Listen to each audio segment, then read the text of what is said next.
Hey family, it's your girl sister Sheila and I'm coming to you from the BATTLEStation.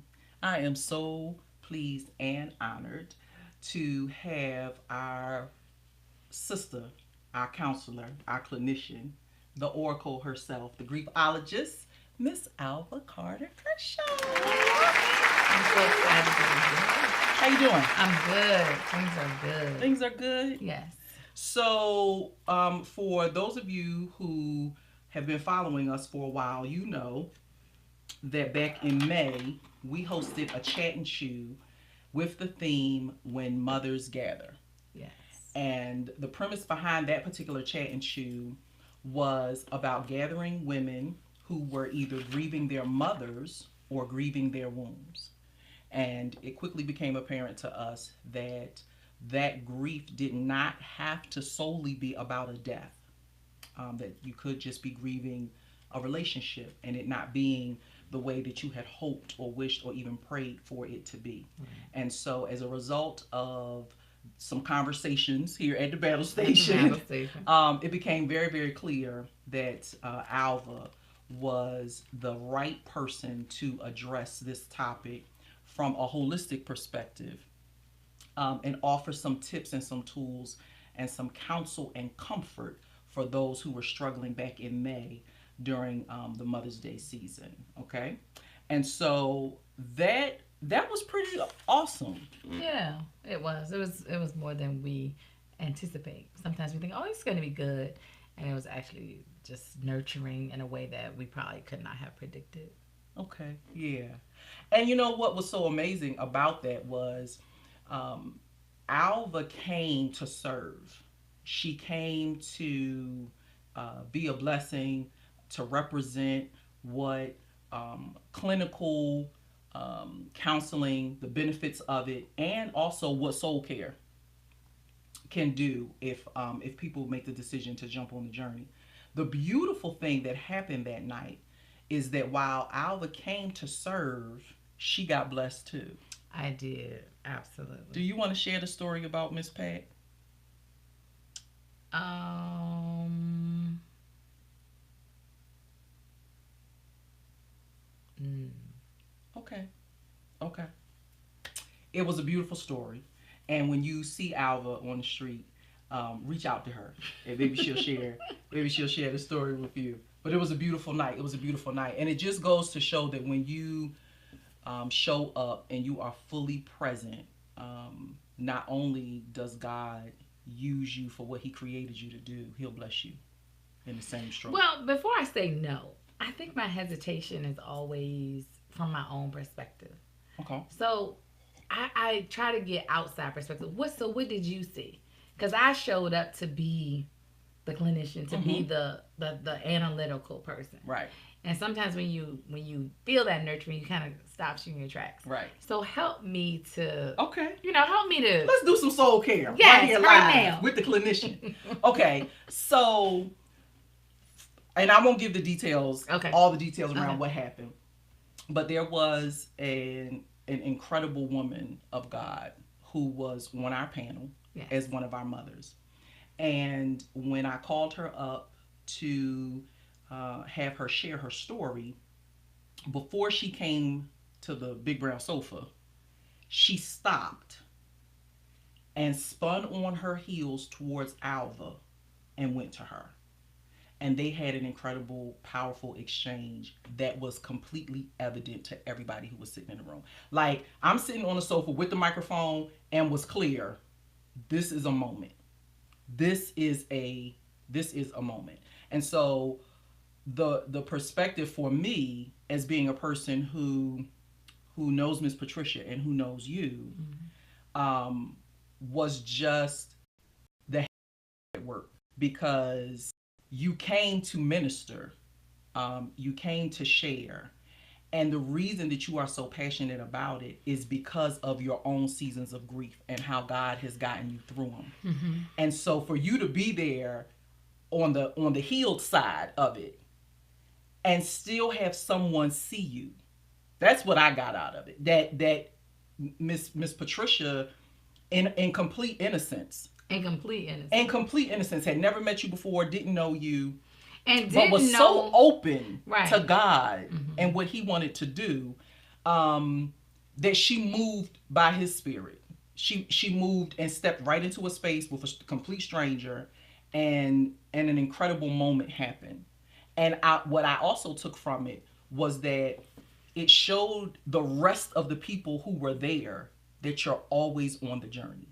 Yes, There is always. no there is Mm-hmm. no I've arrived, There you is know. And no. even though you were there to facilitate healing and to talk about from a clinical and a spiritual perspective, Yes. you know, how we maneuver through the stages of grief, that you're still on the journey yourself, and that it was so beautiful that someone could see you in all your awesomeness and still reach out to you, that you weren't untouchable just because you were The the clinician.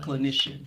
And I think the amazing part to add to that, without giving all the details, is that she didn't know that. Right. She didn't know I was the clinician. She didn't know I was the person. Right. She didn't. She didn't know. She did. She just saw me and kind of came over and we had an exchange. But I think if you want to get a little bit of an idea of how amazing it is that anybody knows that when you're the person and you know you have to be ready to serve, you have to be prepared, you have to have something to say, and so you pray for that, and you pray that God will use you, and you pray that you are a vessel and that you have something nurturing to say. um I think you don't necessarily pray, Lord, send someone to help me, send someone to see me. You don't. Right. But He says, if you serve, what you give is what you get back. Um, and just so people will know, my mother, and this is that season for me. Right. Starting in September, that my mother passed in this fall season, 8 years ago, which is, a new beginning. So Right. this is our new beginning year. And the other thing is that the lady's name, her name was the healing part, just to start, because my mother's name was Patricia and her name is Patricia. And I just always take pause because people don't know that when they come and present themselves to me. And so this is how amazing it is when you show up for yourself, when you're present. Even when you come to do what God has called you to do, He says, I'll never use you as a sacrificial lamb.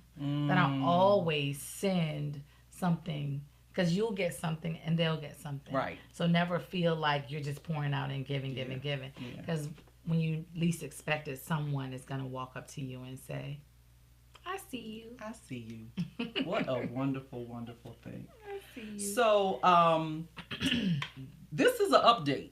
Yes. It's been a minute, and we wanted to just check in. You were here, hanging out at the BATTLEStation. Hanging out. It was an opportune time to just come on down to the studio and catch up and see what you have been doing. So we did the Chat and Chew in May. And then that was a broader audience. Yeah. We did not tape it, and we didn't tape it because we wanted to respect the privacy of all of the people who were there. Right. So what followed that, the response from that night was so overwhelming that we scheduled a soul care session and brought Alva back. And we extended the invitation. And grief is a scary thing. For a lot of people. It's a scary thing. And some of us, and the same thing is true with the session that we just did today about healing our rage. There's a population that says, but I've been grieving so long. If I give this up, what will I have? I've been angry so long. If I give this up, what will I have? And they're not confident in the exchange that they can make with God. So can you talk about that a little bit? Because I know for a fact that the people who attended the Chat and Chew had no idea what was going to happen. And I know they didn't know what was going to happen because we didn't know what was going to happen. We just, our mandate is to create the space. And so that's what we do. We create the space. We make sure that it's safe. Yes. And we only put people out front we know have been on the journey, they respect the process, and they understand the patience that it takes, the courage that it takes for a broader audience to say, yeah, you're talking to me and I'm ready. Yeah, I'm always amazed because when you think about grief, I was just talking to someone who hangs out at the battle station yesterday, and she says, I really just didn't want to cry today. So I didn't come, and I'm not going to anything that is labeled grief because I just don't want to. She said sometimes you just don't want to deal with it. Right. And what's been very interesting for me is every time I give a class, there are no repeats. And then there's less hesitation. A lot of people think, well, how much can you know about grief? How much can you, talk about grief? How much can you hear the same stuff about grief? And the truth of the matter is the same way, because a lot of us talk about growth, growth, growth. As long as I'm alive, I'm growing, I'm growing. And what people don't understand is there's a process in growth. Right. Whenever something expands, there's a point where it needs to heal.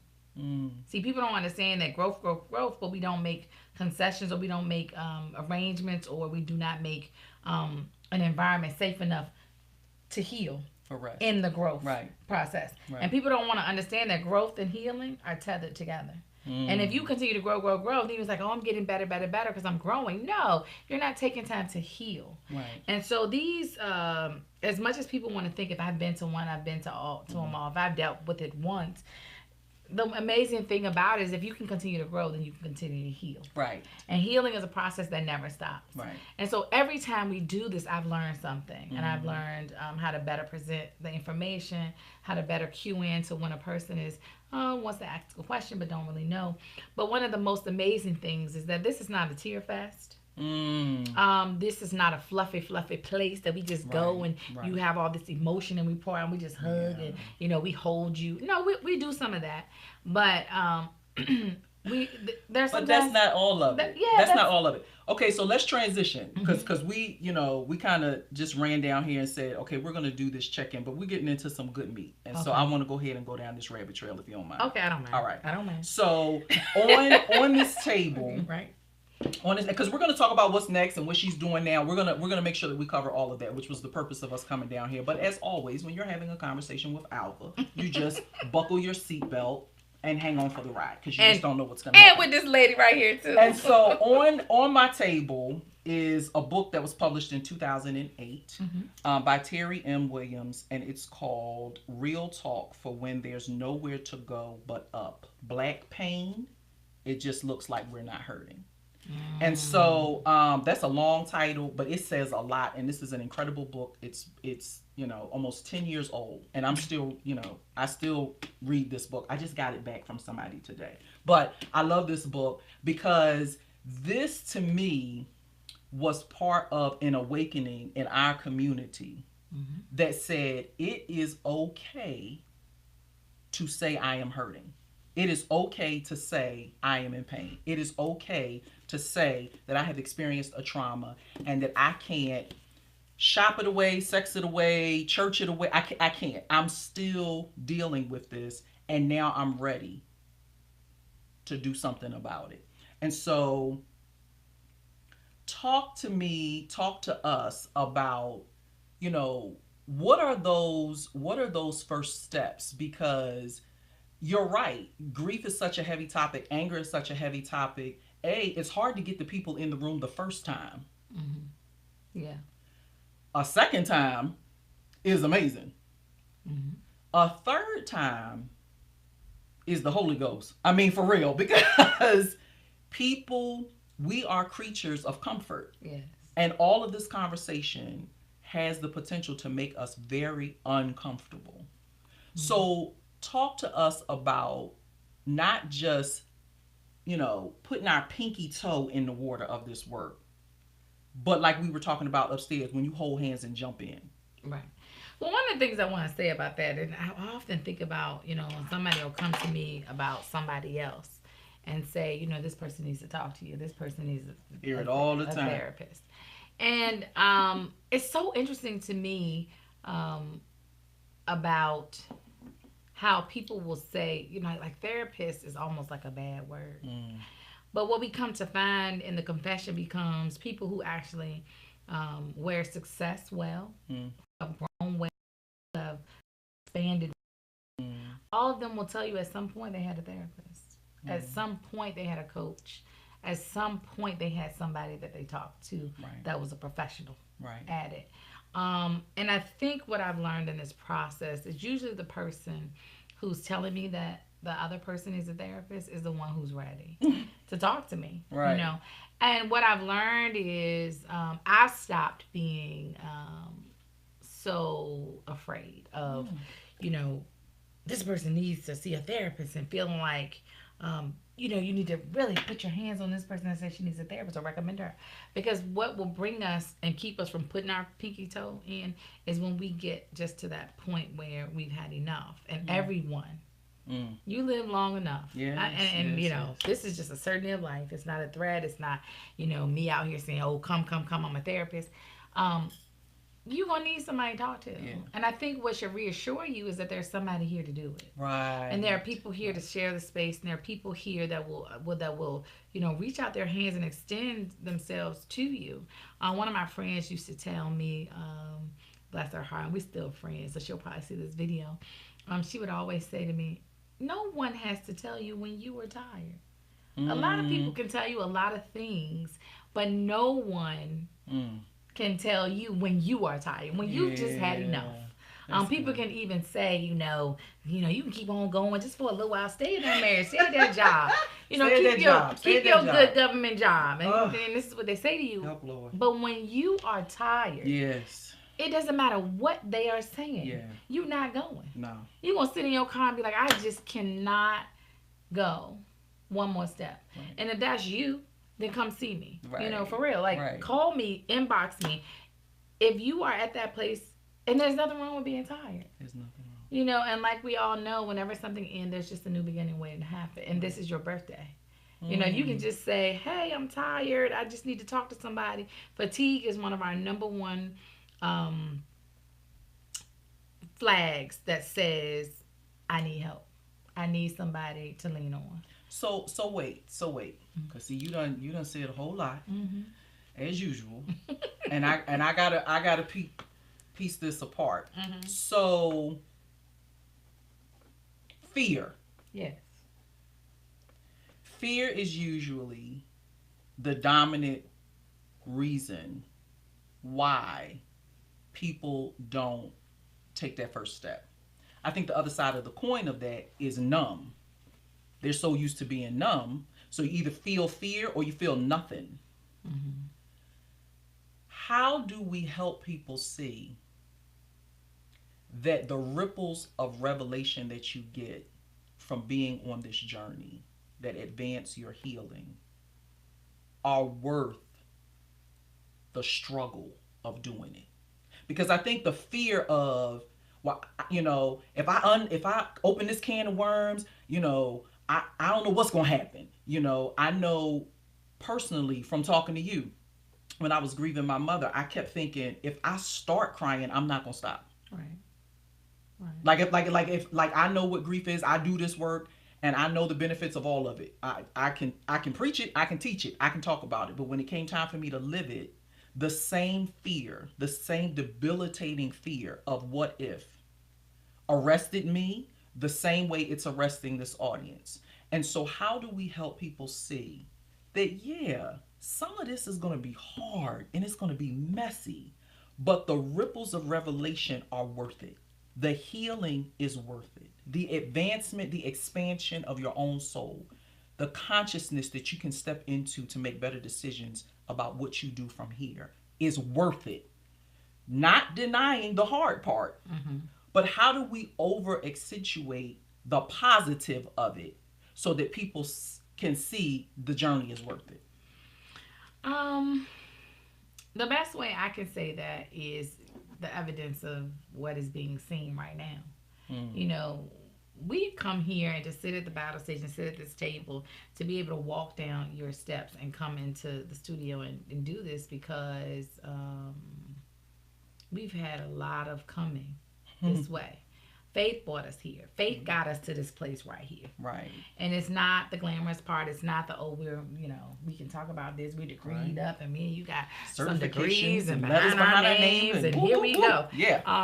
That was a lifetime in the making. Yeah. But we've had some blood. We've Yeah. had some.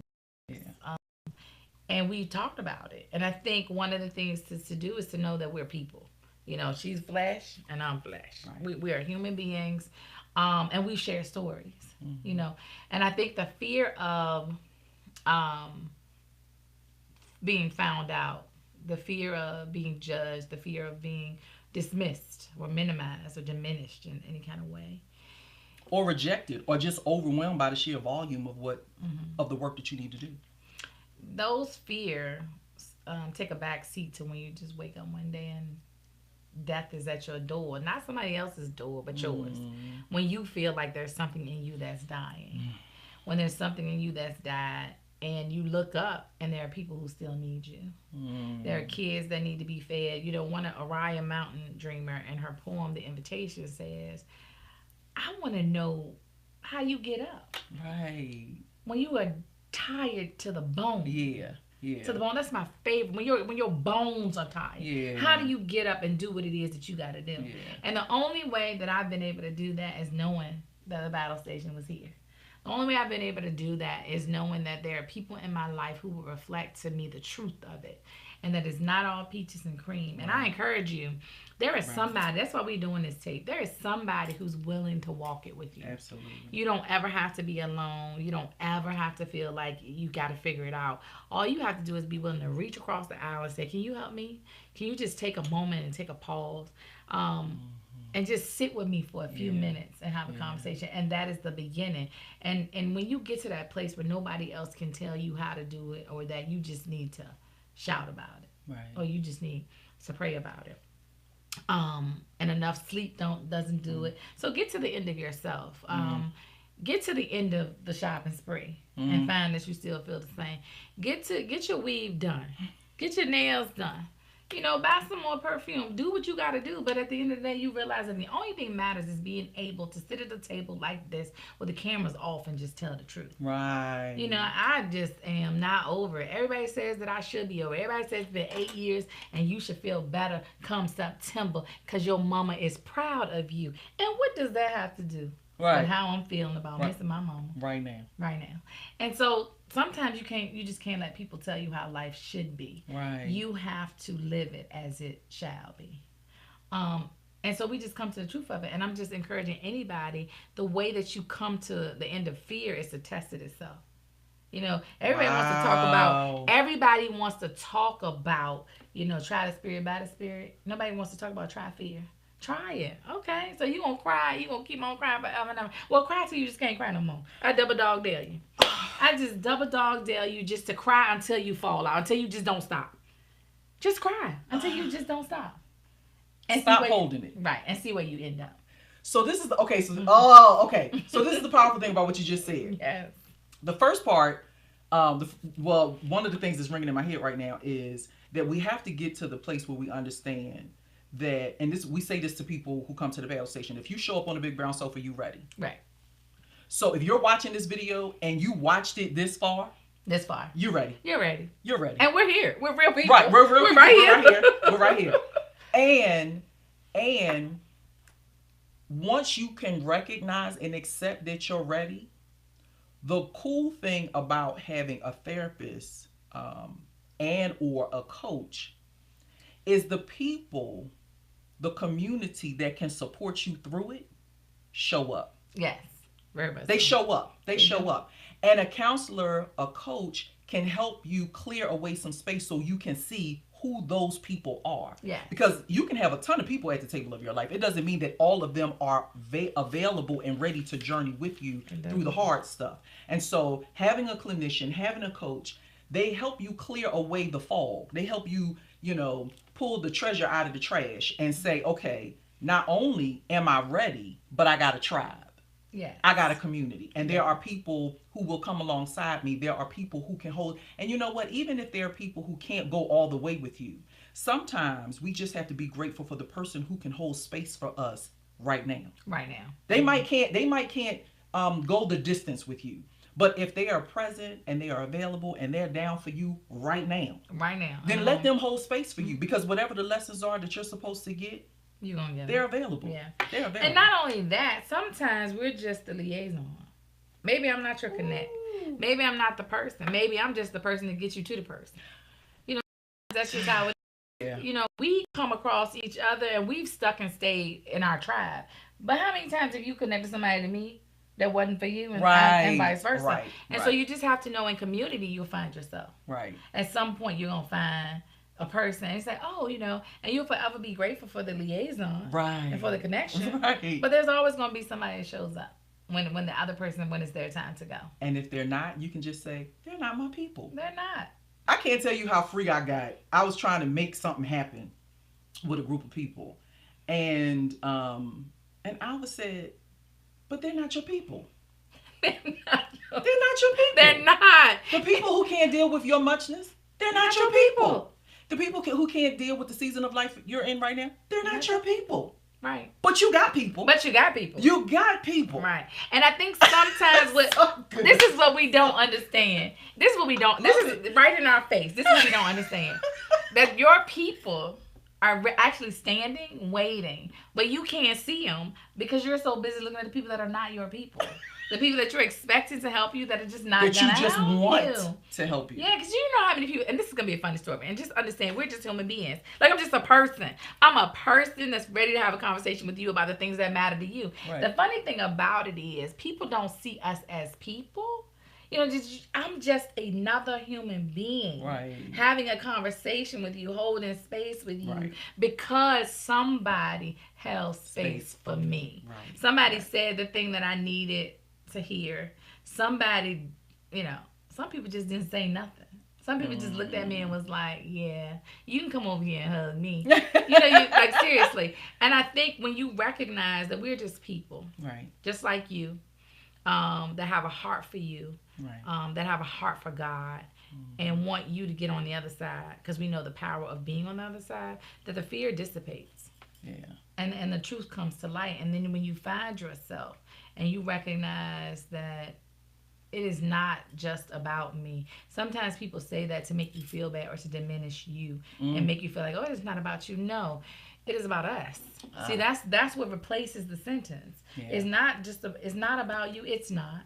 But it's about us. Right, and how we get through this together. Yeah. So don't ever let anybody break you over the coals or say that what's happening with you is not important, because what is happening with you as important as the person who's sitting next to you. Right? Because that is only the only way that you come to see yourself. Right. Is by the person sitting next to you. We don't recognize ourselves without a reflection. We don't recognize ourselves without, and the first mirror is your mama. The first mirror is the first human being that picks you up and say, hey, Pookie, and you smile at them. Right. Okay, so that's why it's about us. And that's why it should be no fear to talk to a therapist or anyone about what the truth is and how you're really feeling. Because we all feel it. We all feel that sadness. We all feel joy. We all feel, feelings. Sometimes we just don't have voice to say, is this real? Right. Are we real people? Like, is this really happening? Right. Because sometimes grief and fear and all these convoluted feelings about loss and growth and expansion.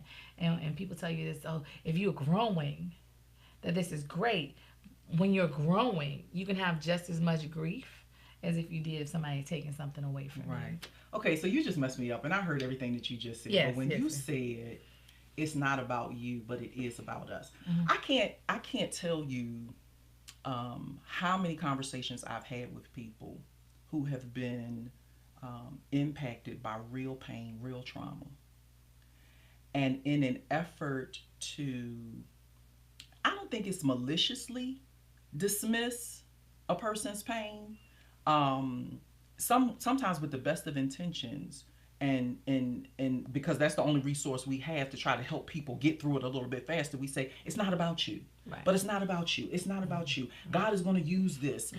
He's going to use this pain and whatever you've been through to be a blessing to somebody else. And we say that, but I can't tell you how many people have been negatively impacted by someone saying it's not about you in the deepest place of their pain without adding to that, but it is about us.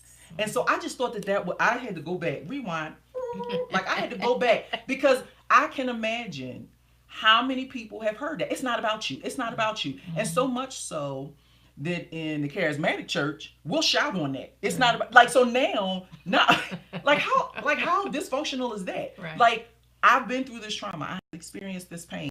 This is human. This pinch me, this hurt. My mama died, that hurt.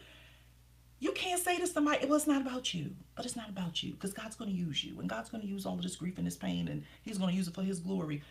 But how much more healing is it to say, okay, it might not be about you, but it is about us. You didn't know the day that you were sitting on that pew listening to a sermon, a person eulogize your mother. You couldn't see me. Mm. So 8 years ago in that moment, it was about you. Now it is about us. Because then when it was me, you could say, dodge here, duck here, stand up here, sit down here, take a nap, rest, go easy on yourself. And you could see me in a way that other people couldn't. Because once upon a time, it was about you, but then it became about us. And so, wow, I hope y'all got that. I really, really, really, really, really hope y'all got that. And we're going to spend some more time with Miss Alva. I don't want to take up her a lot more of her time, although clearly you can see me and her can do this for hours. We can do it forever. We can do this forever. But I think that that's a good place to stop. That's a good place to land. If you've ever been told it's not about you, I want you to hear us saying from experience. We tell people all the time we're not experts, we're women with experience. It might not be about you later, but right now, in the midst of it, in the throes of it, it is absolutely about you because God wants you to make it.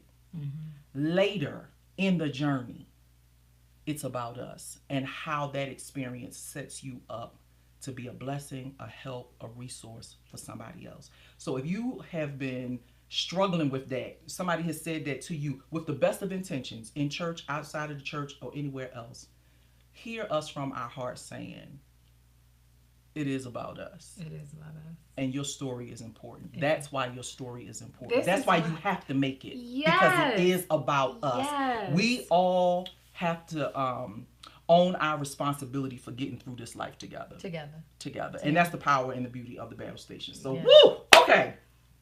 She just totally messed me up, and I'm going to have to go sit down somewhere and journal about all of that. Okay, so a couple of things real quick, because I want to get her information up on the screen as fast as possible. So we did the Chat and Chew in May. We did Soul Care in June. And then this summer, you did Positive Vibes with Z. Yes, and you were there. And then she invited me to come on that show. It was a powerful time. We had a wonderful time. Yes, we did. With Lady Z, and she has a powerful platform that's growing and growing and growing. Her audience is expanding by the week. And if you look below, we're gonna upload the video from the night that Alva and I were together on that show, so that you can check that out, and the information about how you can see that show here locally in Central Virginia will also be on the screen, so you can check her out when her show comes on. Yes. So what's next for the Griefologist, the Clinician? Okay, so there are two things coming up. I am launching I'm launching a counseling service. Okay. Hey, man. Yes, and it's called Touchstone Counseling Services, and it can be reached at touchstonecounselingrva@gmail.com, and it's all spelled out, and that's Touchstone, and it'll be posted on this video. Look below, and you can call me 804-928-3494. One more time, say it slow. 804-928. She talks as fast as me. 3494. To call me for an appointment, because we can sit down and have another extended conversation about what is concerning to you, because a good conversation can truly change your life. Absolutely. And I just believe that just one good conversation can set your life on a trajectory that just kind of self-corrects everything that you thought you already knew. Yeah. And it just becomes amazing. And so I'm doing that. And also in February, I'm going to have another show on Comcast. Yay! So February 6th to March 6th, every Tuesday at 7:30, we'll be doing that. So that's more to come from there. And websites and everything will follow. But right now it's Touchstone Counseling Services, and we're open for business, and we're excited, and we're looking forward to getting your call. Yeah. And so we wanted to make sure that this broader audience found out about what you're doing now, the response, Chat and Chew in May, and the Soul Care session in June. She is still living in the ripples of that. She is still living in the ripples of that. People Yes. who were in one or both of those sessions have reached out to her and said, "Yes, could you walk with me on the healing journey?" Because clearly, life is not meant to be spent carrying around all of this baggage. There's a place where we can put it. Yeah. And Alva is not just a licensed, um, lettered and learned clinician. She is a great woman with a huge heart, and her discernment is on 1,000. And so, not only does she bring her clinical training to the counseling room, but she also brings a well of spiritual gifts and abilities that can help you in a holistic way. We're not in the business of just patching people Yeah, up. we don't We, do we want to that. go ahead and do that deeper healing, not just for your benefit, but for the benefit of all of those connected to you. Because when you are well, and Reverend Lisa talked to us about this in a previous episode, when you're well in your being, you can be well. When Absolutely. you're well in your Yeah, being, you you can can be be well. well. And so, thank you. Thank See you. how, I mean, things just happen at the battle station. At the battle This is just station. how it happens at the battle station. We were sitting upstairs and we got to talking. I said, wait, let's go Let's go downstairs. downstairs. And so, thank you for obliging Well, me. thank you. Thank you for obliging me. And so that's it for the Battle Station Presents. This has been a check-in with the Griefologist, Reverend Alva Carter-Kershaw. We are so happy that you tuned in and that we were able to keep your attention by the grace of God for these few scattered moments. Please stay tuned for upcoming episodes and events that we're having in the Central Virginia area. And of course, you can check out Alva Carter-Kershaw on Facebook. Feel free to inbox her, make connections with her, and also her contact information for her new counseling services business will be posted below. So until next time, this is Sheila and Alva coming to you from the Battle Station, wishing you nothing but grace, peace, and abundant blessings. Be well. Be well.